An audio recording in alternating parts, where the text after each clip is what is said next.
I recorded a whole intro and was vibing, but the sound did not pick up, which is annoying. So here's the official intro. Welcome to Terra for World on Fire. Tarot readings align with the seasons to explore personal and collective healing as a strategy to let the world we once knew decompose and cultivate a new world that deserves us. Well, hey y'all, how's it going? Good to be with you for a bit. Welcome, welcome. As I mentioned, my name is Blair, and I'm a member of the Rooted Collective. So the Rooted Collective, to let folks know, is a liberatory gathering of Black LGBTQ people to define, dream, and expand in the ways we heal from oppression and practice joy and pleasure. Root our work in the knowledge that healing for all Black people is political resistance. And this is Terra for World on Fire, an offering that I provide through my work with the Rooted Collective on a seasonal basis, and also through my own individual work at a light alchemy, which is a place you can sit for a spell, breathe through transition, and ignite your power and purpose through many different things, the art of tarot, coaching, consulting, other integrative healing practices. You can find more information about all of that work at lightалchemy.com. Great. Hi. It's good to, I'm good to be with you. As you know, this is the equinox. We're on autumn equinox right now. And this whole reading, the whole journey that we've been on now for some years, it's been really about taking a moment to pause and reflect in the seasonal shifts that we come to, right? Seasonal shifts are beautiful flashpoints for us to just take a moment, take a beat, take a pause, and do some reflection. And those pivot moments, those shift moments inside of seasons, as we move from winter to spring, spring to summer, now summer to fall. Doesn't end what happened previously, doesn't sort of suddenly close out whatever processes you're moving through and things like that, right? But what it does do is just brings us into the knowing that change is possible, change is coming, and change happens every single day. And every season invites some change, right? Kind of introduces us into a way to be in better relationship to change.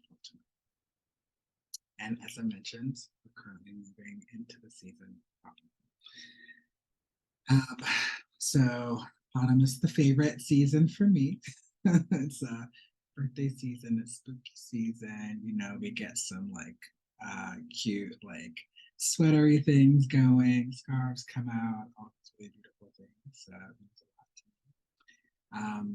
And it's also a season where we start to see, we've been through this before, the earth, the trees, the grass, the plants around us start to shift and change and start to prepare for winter, prepare for cold, prepare for harvest, begin harvest, right? In areas of the country where we do see the leaves fall and start to change, those leaves that end up on the ground end up kind of nourishing the ground in some ways and becoming soil for what comes next, for the life that will come again after we move through the winter and spring and summer.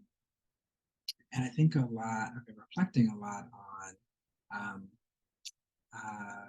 just the memory of the plants, memory of the earth, memory of the land, just the ways in which the earth holds memory, actually, in the same way that our bodies often hold memory, both through mythology that came to me, mythology, spiritual knowing, spiritual wisdom, stories, truths that were communicated in journeys I did in West Africa, with the trees literally were the place that our souls returned to and the place that stored memory for us, right? So literal examples of the earth holding memory. I'm also thinking about the ways that seeds hold memory and recent learnings that I came to that a seed, when it's planted, as it grows and produces seeds, right? The seeds that actually come from that plant remember the soil conditions and the climate of the place that it's buried, right? The place that it grew. And so just all the ways that memory exists, not only in the earth and the lands, but also inside of ourselves. Um, and it makes me think about memory and stewardship of the land, and memory and stewardship of our bodies and of our lives and of how we move through this world, how we move through this life, right? Um, so I've just been in this practice of sitting with, and very literally, even with recent dreams that I've had, where like I've had past loved ones come back and kind of like ask some really direct questions around like, how are you moving? Let's check in, right? How are you moving at this moment? Um, Thinking about and has me reflecting on what are the ways that we're stewarding our lives, right? What values are we leading with in these lives that we have? What legacies will we ultimately leave behind? And how will we be remembered when we become part of the soil, become part of the earth, and become something that new life gets to be from, right? That thinking, that resonating with that thought of stewardship, how we're stewarding our own lives, I think can be a difficult thing to hold. It can bring us kind of face to face with the endings. And I think I ask us maybe not to think about it. While yes, all things come to some end, right? Um, the end is actually the end of how we know it currently, right? Instead, we shift, we transition, we change. Um, and what we're really wanting to focus in on as we think about this way that we're stewarding our lives and the memories, the legacies that we leave behind, it's much more in what we're transitioning toward, right? How the memories of us, how the legacies that we leave behind can offer bravery, clarity, and connection that's needed to birth a new world, right? The memories, the things we leave, the things we offer, the tools we work on, the art that we create, the communities that we nourish and build, the practices that we commit to, the boundaries that we set, um, how we make sure that our words match our actions, like all of those little pieces of wisdom that others will get to hold ultimately, right? Um, those are the things that we're currently stewarding. We're stewarding that wisdom in this moment.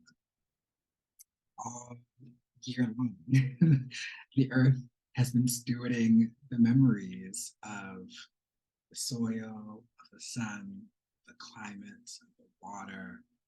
And now it's time to pass that memory on, right?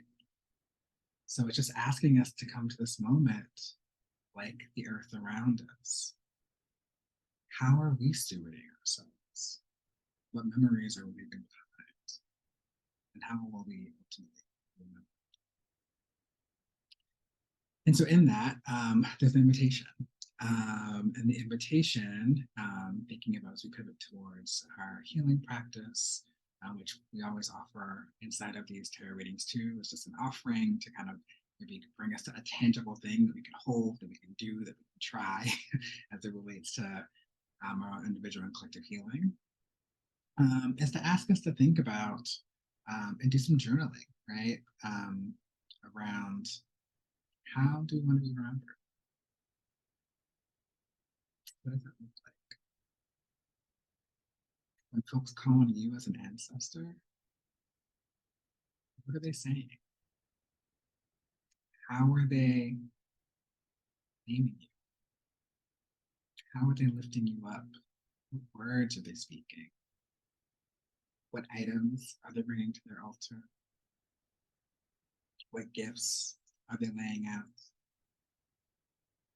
What are the things, what are the pieces, what are the pictures, what are the stories, what are the memories that folks are going to hold on to? What are the values that are going to come to folks' lips when they speak your name, right?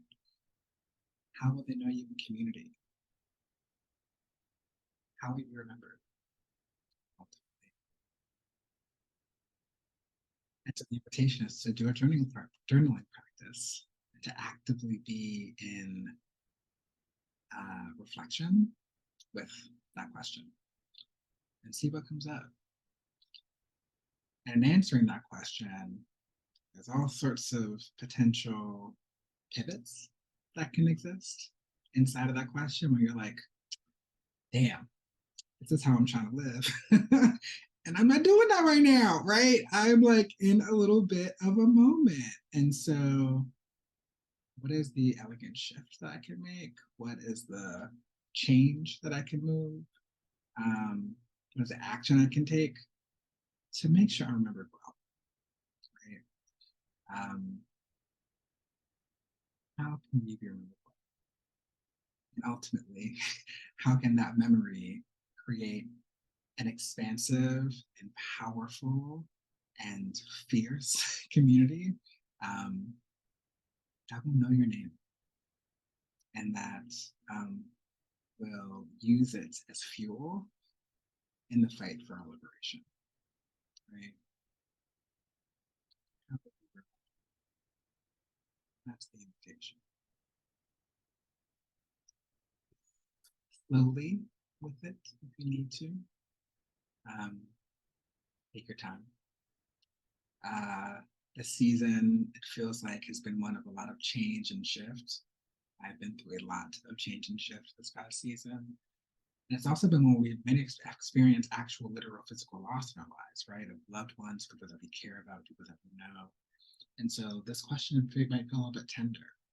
And so just be gentle with yourself in that question, right?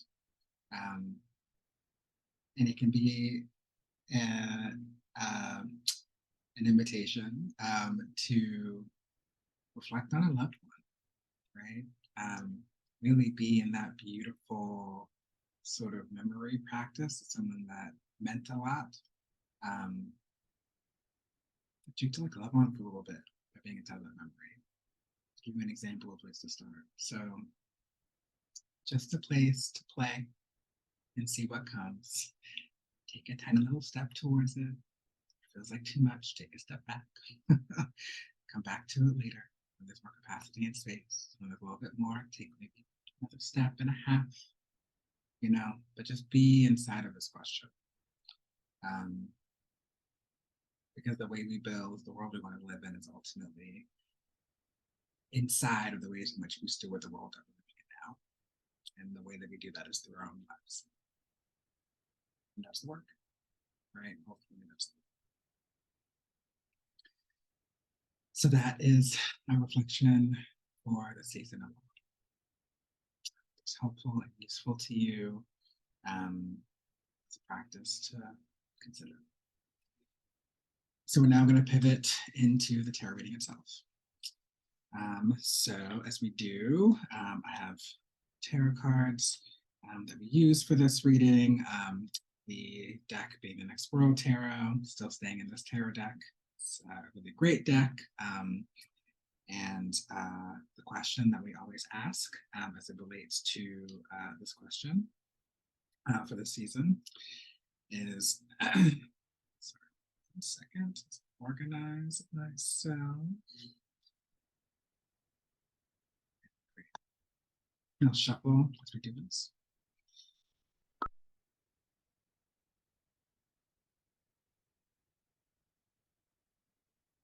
So what is it that we collectively are moving toward as we shift into the autumn?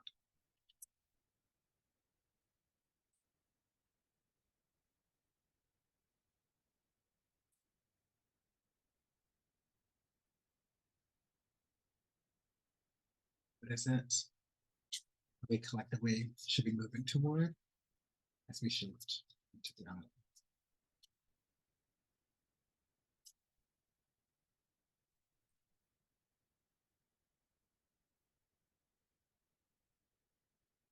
What is it that we collectively should be moving toward as we shift into the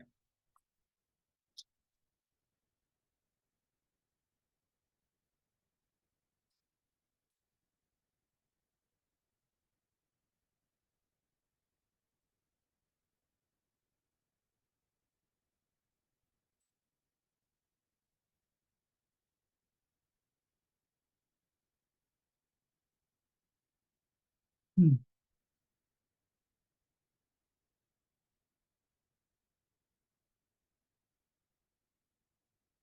Three cards, showing each card one at a time, and then into the actual reading.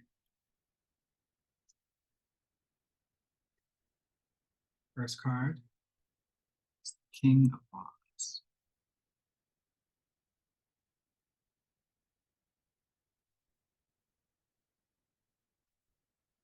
Second card is the Star.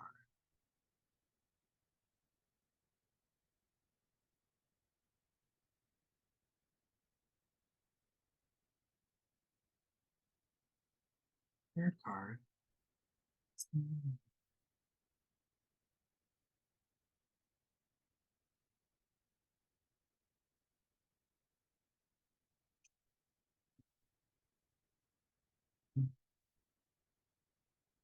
Great. I'm like looking back at some of our old readings and stuff that we've done to see if any of these cards have shown up before, and it feels like they're all actually new. The Star showed up a long time ago, but yeah, these are cards we haven't really been in community with in a little bit, or at all in the context of these readings. So that feels exciting too. So we have three cards that are present. Two of the cards are major arcana cards. And so whenever major arcana card shows up, it just lends us to just acknowledge that there's some like bigness, there's some, yeah, we are there's some oomph that's happening inside of the season that might contribute to like larger life theme changes, right? Larger life theme shifts. And so there's two out of the three cards are major arcana cards, which means that this might be a little bit bigger season that we are moving into.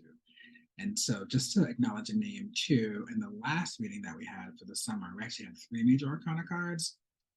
So the summer was the most. It was just like giving us a lot, like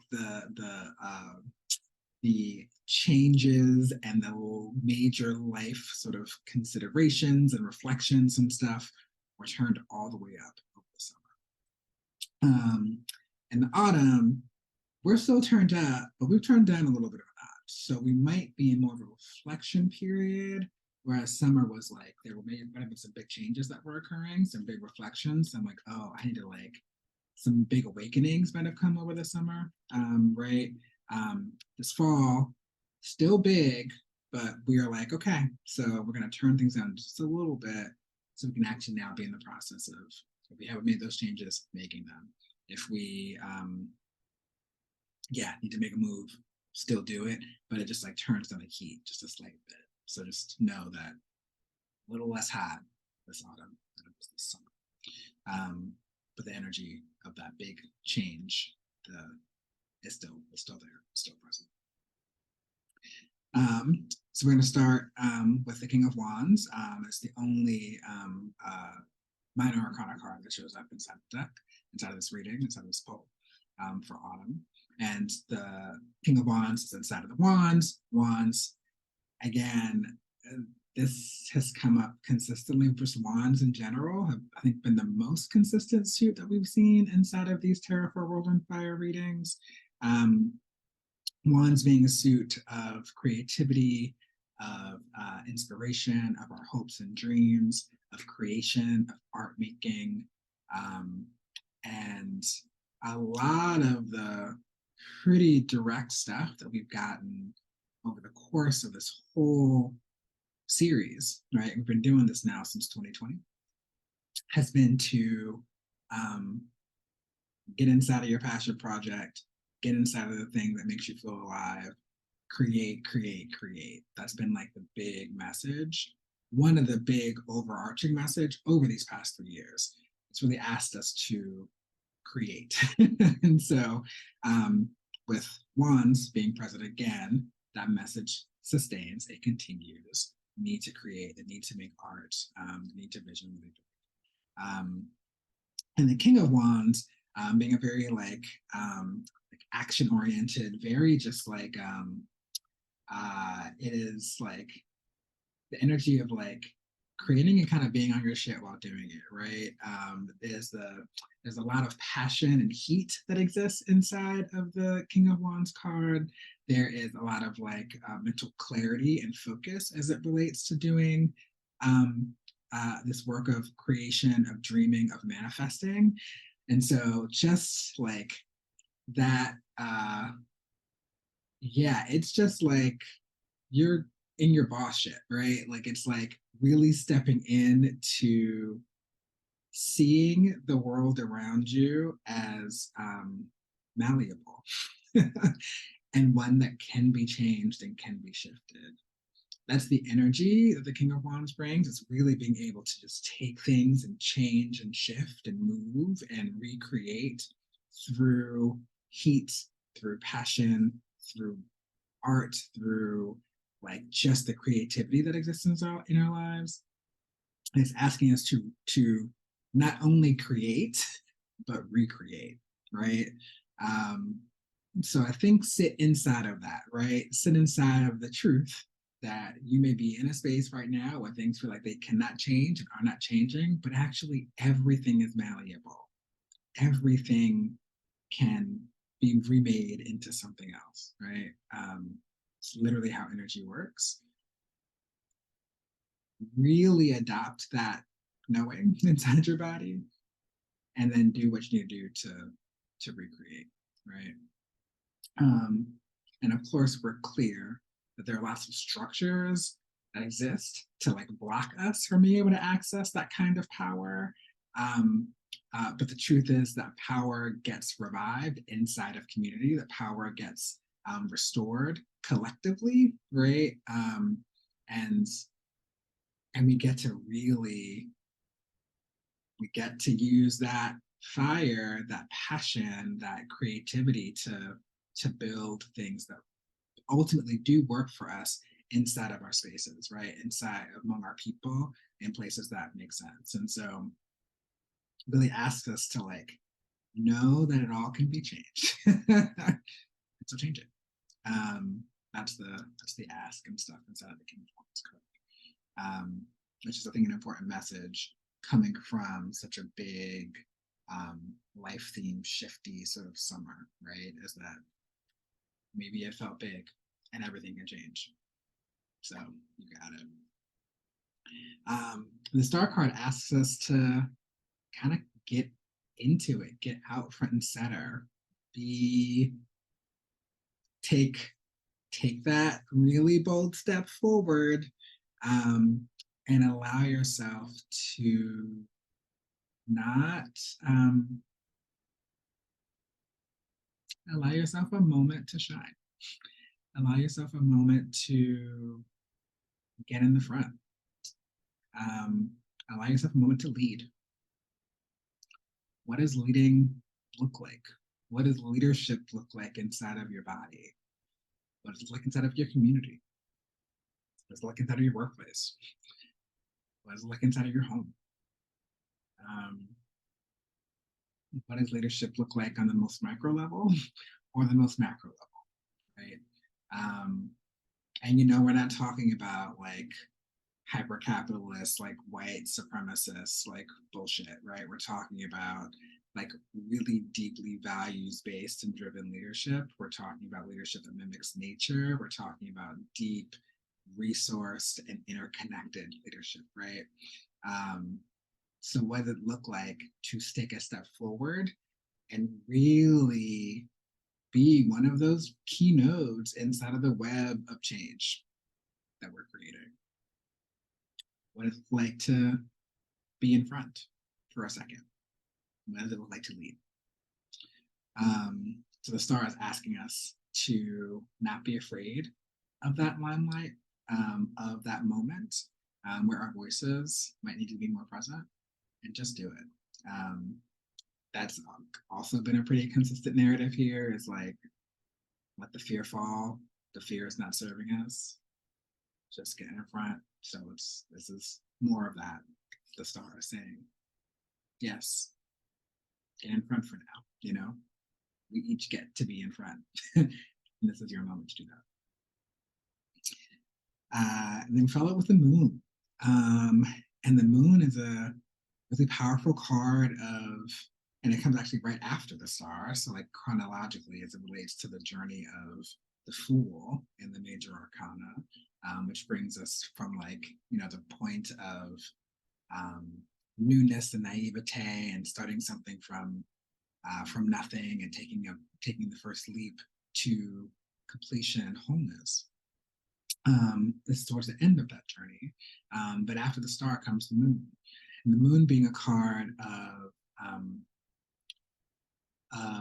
reflection and of mystery and of the things that we can't quite see, the things that maybe get lost, the things that are hiding.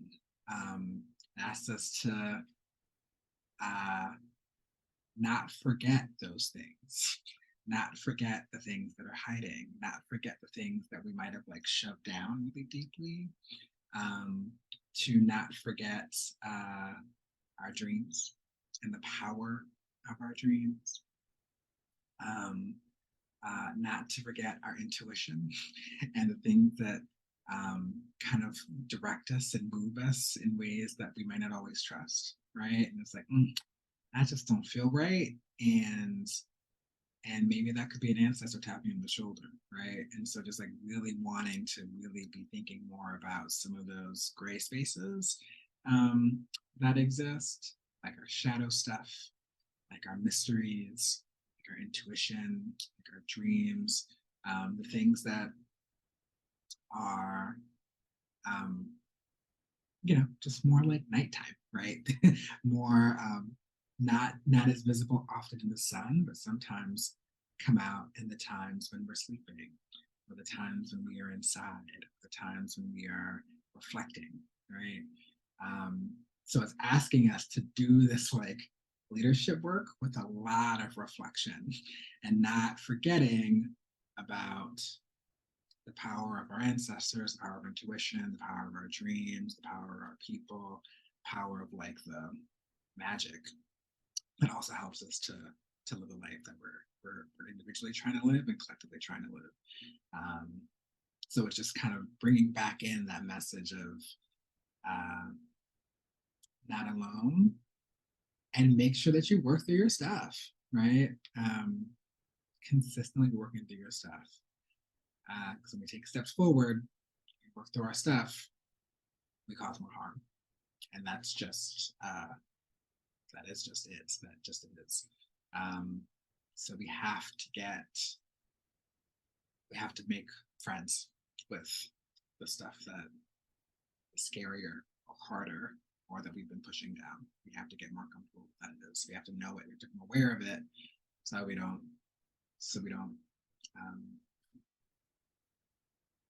manifest it accidentally. So that is the energy of the moon. Is to really do that deep reflection.